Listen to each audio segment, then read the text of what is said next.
Police are entrusted with serving the public and protecting innocent people from harm, all while upholding the values and principles that define and safeguard Canadian society. Yet for the past 2 years, Toronto police have abandoned these core responsibilities, allowing a hostile minority of terrorist supporters to dominate Toronto streets with virtually no consequences. So we have a question. What will it take before Toronto police leadership step up and enforce the rule of law? On Sunday, November 9th, Hamas supporters showed up to Bathurst and Shepherd, a predominantly Jewish area in the city of Toronto, and marched through the neighborhoods chanting hateful slogans and intimidating Jewish residents in what can only be described as blatantly anti-Semitic in nature. One would expect Toronto police to intervene in order to protect the Jewish community, but the opposite happened.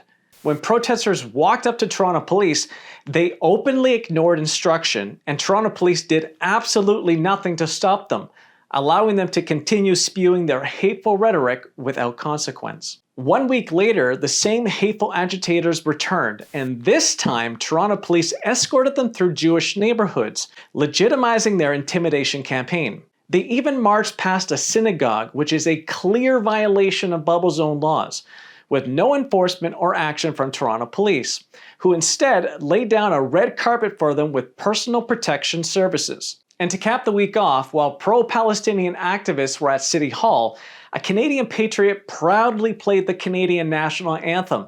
But Toronto police officer, reportedly by the name of Heather Muir, forcefully turned off the anthem as she claimed it was disturbing the pro-Palestinian rally. An absolutely disgraceful decision by an officer whose salary is paid for by the Canadian taxpayer. This is just a small sample of the egregious decisions taken by Toronto police over the past 2 years to placate violent fanatics. This has to stop immediately. Enough is enough. Toronto used to be known as Toronto the Good, but with the assistance of Toronto police and our political leaders at all levels, those days are long gone. Toronto police must start doing their job. They must stop allowing a small group of individuals to continually harass and intimidate Torontonians. Toronto police must stop allowing these anti-Israel thugs to put their radical Islamic extremist expansionism ahead of traditional Canadian values like tolerance and respect. There's a reason you don't see Canadian flags at these pro-Palestinian demonstrations. Their goals and values do not reflect the principles that define this country. But if Toronto police won't do their job, then the media must hold them accountable and demand answers so that everybody knows that their tax dollars are going to babysit terrorist supporters.